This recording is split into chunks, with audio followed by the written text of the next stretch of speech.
Ներքին գործերի նախարար Արփինե Սարգսյանը եւ բարձր տեխնոլոգիական արդյունաբերության նախարար Մխիթար Հայրապետյանը հուլիսի 3-ին այցելել են ռազմարդյունաբերության կոմիտե, որտեղ քննարկել են հայրենական տեխնոլոգիական եւ ռազմարդյունաբերական ներուժի կիրառման հնարավորությունները ներքին գործերի նախարարության համակարգում։ Ռազմարդյունաբերության կոմիտեի նախագահ Արամ Ջիվանյանը ներկայացրել է ոլորտում արձանագրված նորարարական ձեռքբերումները, տեղական ընկերությունների զարգացման ուղղված նախաձեռնությունները, ինչպես նաեւ հայկական ինժեներական թիմերի եւ գիտահետազոտական կենտրոնների կողմից մշակված առաջատար տեխնոլոգիական լուծումներն ու բարձր տեխնոլոգիական արտադրանքները։ Քննարկվել են հայրենական արտադրանքի կիրառման հնարավորությունները ներքին գործերի նախարարության ենթակա ծառայությունների, ոստիկանության եւ փրկարար ծառայության գործառնական կարողությունների զարգացման եւ տեխնիկական արդիականացման նպատակով։ Անդրադարձ է կատարվել նաեւ ներքին գործերի նախարարության համակարգի կարիքներին համապատասխան տեխնոլոգիական լուծումների մշակման եւ ներդրման, ինչպես նաեւ տեղական տեխնոլոգիական ընկերությունների հետ համագործակցության ընդլայնման ուղղություններին։ Կարևորվել է տեղական արտադրողների ներուժի առավել արդյունավետ օգտագործումը եւ հայրենական բարձր տեխնոլոգիական արտադրանքի կիրառման ընդլայնումը ներքին գործերի նախարարության համակարգում։ Հանդիպման ավարտին ընդգծվել է, որ պետական եւ մասնավոր հատվածների արդյունավետ համագործակցությունը կարևոր նախադրյալ է երկրի անվտանգության ամրապնդման, հայրենական ռազմարդյունաբերության զարգացման եւ տեխնոլոգիական ինքնաբավության բարձրացման համար։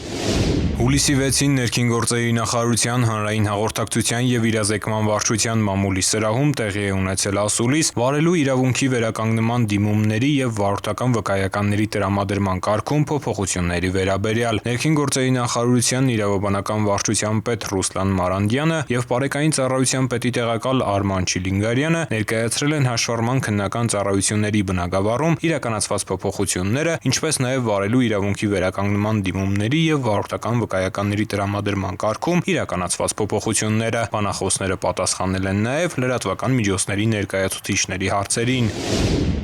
Հունիսի 29-ից հուլիսի 6-ը մայրաքաղաքում իրականացված ծառայության ընթացքում Երևանի պարեկները հայտնաբերել են ճանապարհային երթևեկության կանոնների 3197 խախտում, պահպանվող հատուկ տարածք տեղափոխելով 106 ավտոմեքենա։ Մասնավորապես հայտնաբերվել է ոչ ստապ 161 վարորդ առանց վարորդական իրավունքի վկայականի 123 անձ։ Հայտնաբերվել է հաշվառման համարնիշի հետ կապված 24, չհամրակապված վարելու 776, առանց մանկական նստատեղի Car City 32, վարելու ընթացքում ծխելու 314, վարելիս հեռախոսից օգտվելու 181, հետիոտնի ոչ սահմանված վայրով անցնելու 14 եւ 995 այլ իրավախախտում։ 77 ավտոմեքենա շահագործվել է առանց ապապայմանագրի 111-ը տեխնիկական զննություն չանցած, 79-ը լուսարձակների անսարքությամբ, 31-ը թաղանթապատված դիմապակիով եւ կողային ապակիներով։ Բացի այդ, տարբեր կասկածանքներով ձերբակալվել ու համայնքային ոստիկանության բաժիններ է տարվել 59 անձ։ Նույն ժամանակահատվածում մարզերում պարեկները հայտնաբերել են ճանապարհային երթևեկության կանոնների 12885 խախտում, պահպանվող հատուկ տարածքներ տեղափոխելով 211 տրանսպորտային միջոց։ Հայտնաբերվել է ոչ ստապ 291 վարորդ, առանց վարորդական իրավունքի վկայականի 384 անձ։ Հայտնաբերվել է նաև հաշվառման համարնիշի հետ կապված 33, չհամրակապված վարելու 3424, առանց մանկական նստատեղի Car City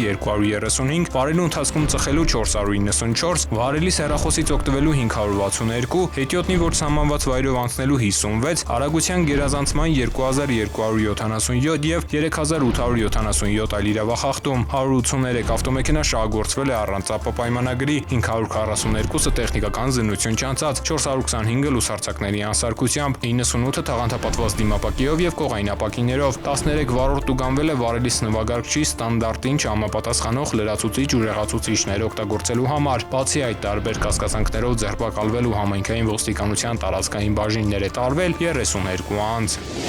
Ըստ ճանապարհային երթևեկության կանոնների 88-րդ կետի վարորդներին արգելվում է մուտք գործել խաչմերուկ, եթե առջևում երթևեկության ուղղությամբ առաջացել է խցանում, որը կհարկադրի կանգ առնել եւ կստեղծի խոչընդոտ հատող ճանապարհով տրանսպորտային միջոցների երթևեկության համար։ Այս կանոնի խախտումը վարչական իրավախախտումների վերաբերյալ օրենսգրքի 124-րդ հոդվածի 5-րդ կետի համաձայն առաջացնում է տուգանքի նշանակում սահմանված նվազագույն աշխատավարձի հնգապատիկի 5000 դրամի չափով եւ տուգանային 1 միավորի կիրառում։ Ներքին գործերի նախարարությունը հորդորում է խստագույնս պահպանել ճանապարհային երթևեկության կանոնները։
Ամռան ամիսներին ավտոմեքենայի սրահում ջերմաստիճանը կարող է հասնել 60 աստիճան եւ ավելի։ Այդպիսի պայմաններում որոշ իրեր տաքանալով կարող են պայթել կամ դառնալ հրդեհի պատճառ։ Հիշեք, ավտոմեքենայի տաքացած սրահում չի կարելի թողնել էլեկտրոնային սարքեր, հեռախոս, համակարգիչ, power bank, պլանշետ։ Շոկը վնասում է մարդկոցը, ինչը կարող է դառնալ պայթյունի կամ հրդեհի պատճառ։ Կրակայրիչ, բարձր ջերմաստիճանից այն կարող է պայթել։ Ավտոխնամքի միջոցներ, յուղեր, քիմիական նյութեր, դրանք շոկից կարող են այրվող գոլորշիներ արձակել։ Օծանելիք, սփրեյ, դեզոդորանտ, բարձր ջերմաստիճանից դրանք կարող են պայթել։ Պլաստիկ շշեր, արևի ուղիղ ճառագայթների տակ դրանք կարող են առաջացնել խոշորացույցի էֆեկտ եւ դառնալ հրդեհի բռնկման պատճառ։ Ապակյա շշերով ալկոհոլային եւ գազավորված ըմպելիքներ, դրանք շոկից ու պարունակության ճնշումից կարող են պայթել։ Ջերմության նկատմամբ զգայուն իրերը չպետք է թողնել մեքենայում, նույնիսկ մի քանի րոպե։ Կարևոր է իմանալ նաև, որ արևի տակ մեքենայի սրահի ջերմաստիճանը փակ ապակիների պայմաններում ընդամենը 20-30 րոպեում կարող է բարձրանալ մինչև 50-ից 70 աստիճան։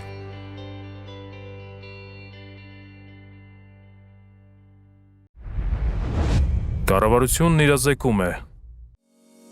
Հարգելի քաղաքացիներ, հունիսի 1-ից սեպտեմբերի 30-ը հանրապետության տարածքում համարվում է հրդեհավտանգ ժամանակաշրջան, կարևոր է այդ ընթացքում հատուկ ուշադրություն դարձնել հրդեհների կանխարգելմանը եւ բնակչության շրջանում բացատրական աշխատանքներին։ Անտառային եւ բուսածածկ տարածքներում հրդեհներից խուսափելու համար արգելվում է չնախատեսված տեղերում վառել խարույկ, նետել այրվող լուցկի, չմարված ծխախոտի մնացորդ, վառելիքով լիցքավորված ավտոմեքենաների շրջակայքում ծխել եւ օգտվել բացկրակից, այրել չորխոտ կամ խոզան, արևով լուսավորվող բացատներում թողնել շշեր, ապակու կտորներ, քանի որ դրանք կարող են ֆոկուսացնել ճառագայթները, վերածվելով հրկիզող ոսպնյակների։ Հարգելի քաղաքացիներ, հրդեհի փոքր օջախի հայտնաբերման դեպքում փորձեք հանգցնել այն, օգտագործելով կրակմարիչներ, բահեր, ծառերի ճյուղերի կապուկներ, թաց հագուստ, ամուր կտոր։ Պետք է համոզվել, որ կրակը մարվել է եւ կրկին բորբոքման սպառնալիք չկա։ Պահպանելով հրդեհային անվտանգության կանոնները, դուք կօգնեք հրշեջներին, գիտակցելով, որ չնայած նրանց 24-ժամյա անձնվիրաբար ծառայությանը, անտառն ամբողջությամբ եւ մշտապես ուշադրության կենտրոնում պահելն անհնար է։ Հիշեցում վարչական իրավախախտումների մասին Հայաստանի Հանրապետության օրենսգիրքը սահմանում է հրկիզման կամ կրակի հետ անփույթ վարվելու հետևանքով անտառներում ծառերը, թփերը, մշակաբույսերը ոչնչացնելը կամ վնասելն առաջացնում է նվազագույն աշխատավարձի մինչև 150 պատիկի չափով տուգանք։ Խոզանները, բուսական մնացորդներն ու չորացած բուսականությամբ տարածքները, արոտավայրերի ու խոթարկերի բուսականությունը, գյուղատնտեսական անտառամերձ, անտառային եւ բնության հատուկ պահպանվող տարածքների հողերում այրելը սահմանված նվազագույն աշխատավարձի 50 պատիկից 300 պատիկի չափով։ Հարգելի քաղաքացիներ, եթե նկատում եք հրդեհ, ապա զանգահարեք 112 հեռախոսահամարին։